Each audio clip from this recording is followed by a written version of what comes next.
Yo, and welcome back to Jay's Gamepad. And today I'm going to be doing a review of a game called Control. So let me give you a bit of backstory about this game. So I remember when the trailers first came out, I wasn't really into it. Maybe it's to do with the other game that the studio made, Quantum Break. I remember it was on Xbox, it didn't do too well, everybody cussed it and it got really bad reviews and stuff like that. So I think maybe that was part of the reason why I wasn't that particularly interested in this game, or the trailers should I say. But I thought to myself, do you know what, let me just keep a lookout for the trailers. You never know, it might improve, something might catch my eye. So I did that. More the trailers came out, I just wasn't particularly that interested. Maybe it was because around about the same time other trailers, other games and stuff were coming out that, like, you know, had more of my attention. Maybe it was a combination of that. Then as time went on, I was looking at more trailers and I still wasn't really that impressed.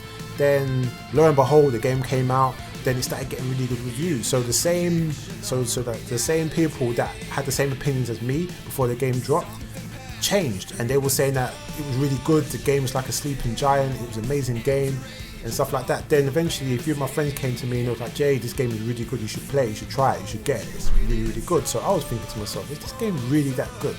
So I went out. I went to a couple of retailers and I was looking for it, and I remember I was seeing it was like £40, £45, and I was thinking to myself, but wait, how is this game still £40, £45 after 3 months of the game being out? Like, this only happens when a game is really that good and it gets really good reviews. So I was thinking to myself, this game must be really good then. Then I was like, hold on a second, let me just check something. So I went to CES, which is like a second-hand place where you can trade games, get technology and stuff like that. And they had it in there for like £45. I'm thinking, you got a second-hand game on your shelf for £45. And that's how I knew that the game was at least decent. So I thought to myself, do you know what, fuck it, let me just go and buy this game. But I didn't want to be paying full price for it. So I was waiting. Then Black Friday came around and the sales came about, and I managed to find a copy in Argos for like £27. I was like, bam, I'm buying this game, and I bought the game. And do you know what? If I would have known that this game was as good as it was, I would have paid full price for it, put it that way. So yeah, that's basically the backstory of how I came about this game, Control.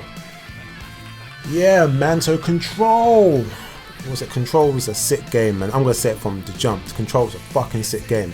So it centers around a main protagonist called Jessie. She's trying to find her long lost brother. She tracked her brother down to this building, and this building is the Federal Bureau of Control. And basically she goes there, she basically comes across the director's busted up on the floor, brain splattered all over the place, he's dead. She finds his gun, the surface weapon, and basically this weapon picks you don't pick the weapon. It's kind of like Excalibur, apart from if you're not worthy, it'll just kill you. But anyway, she picked it up, the weapon picked her, it chose her, and in doing that she became the director of Control.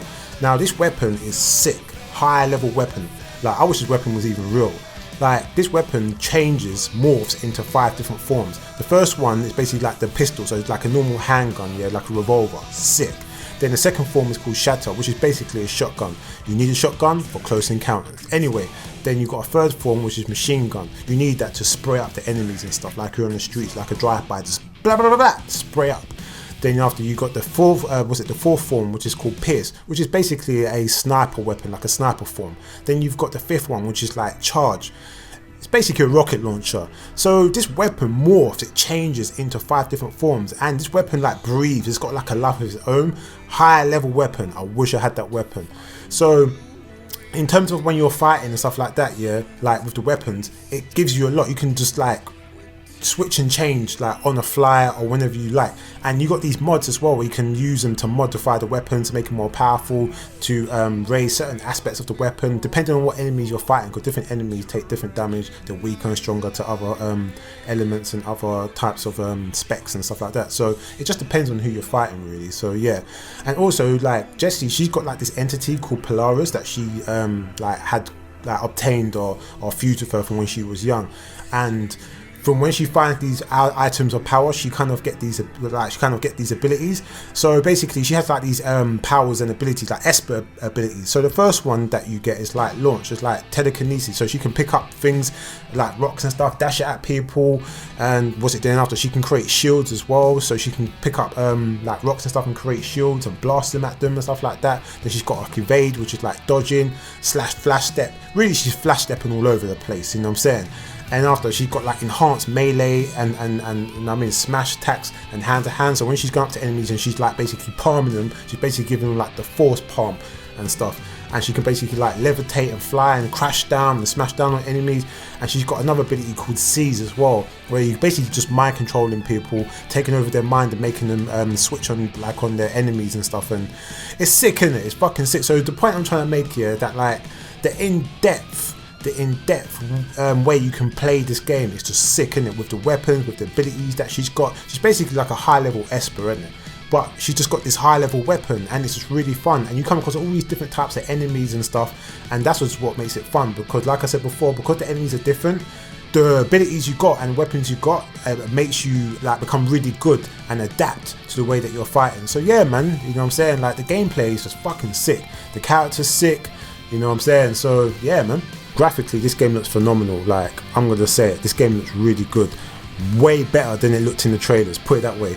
And what I will say is that like I think it was really clever with the way that they designed these stages and the way that the stages like morphed and changed.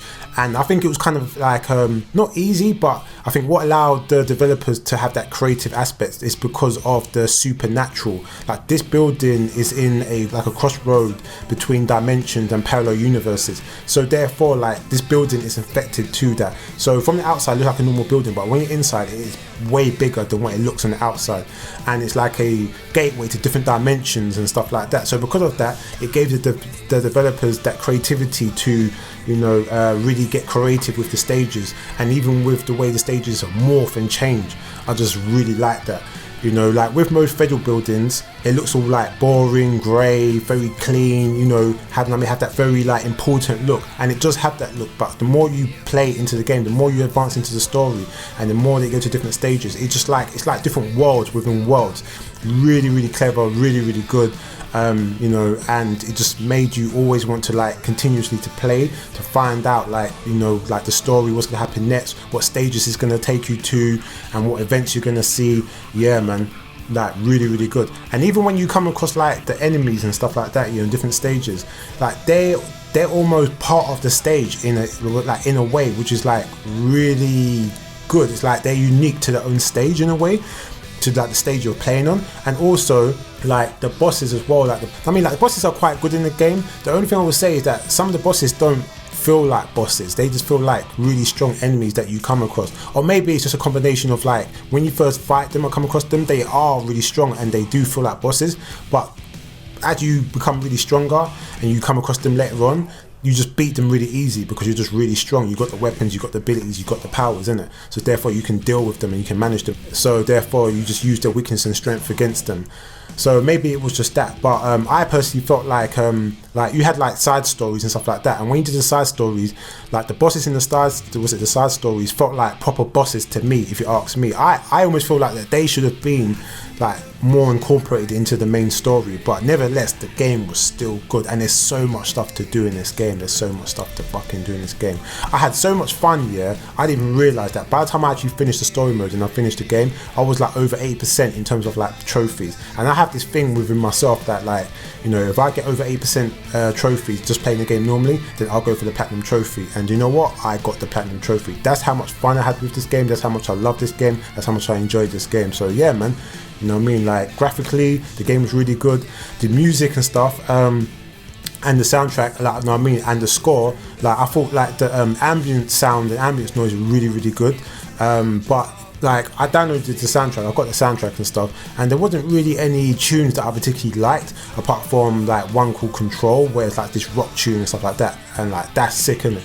But there isn't really any tunes or any themes that like really caught my ear and caught, you know what I mean, and like touched me to the point of like, oh yeah, I need that on my iTunes playlist, I need to have that out and about and listen to it. It wasn't really that, but it was still really good, because when I was playing it, like the sound effects and the ambient sounds and the music all help to flesh out the game, to make the game what it was, to give me a better experience, and it definitely did that. It's just that in terms of like certain tunes, there wasn't nothing that really highlighted and stood out to me. So yeah, but it was still good. It was still definitely good. Yeah, this game is really good, and Remedy's done a really good job. Like, I've played this game so much, it's ridiculous. Like, as I've already said, I've got the platinum trophy. That's how much I've played this game. That's how much I've enjoyed this game. This game has got so much content. I don't even know. I can't even tell you how many hours that I pumped into this game, but it's just so much fun. And after release, they released like photo mode, because this game looks stunning.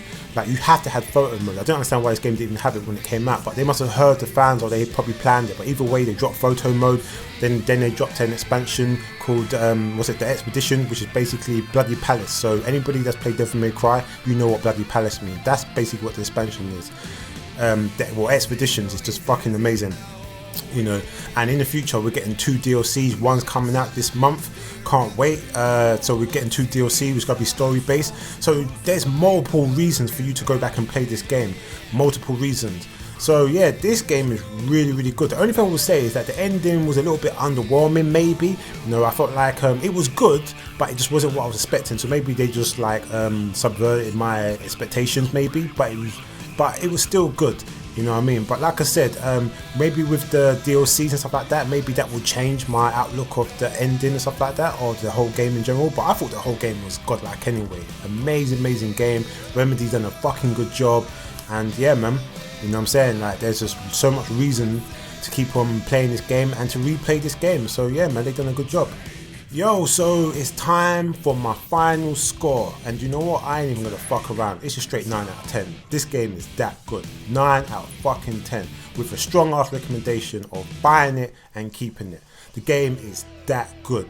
I just wish, yeah, that I just knew that this game was godlike from the first time I saw that first trailer, but I didn't feel like that. And I wish that there was a collector's edition, because I would have bought the collector's edition for this game, because this game is fucking amazing.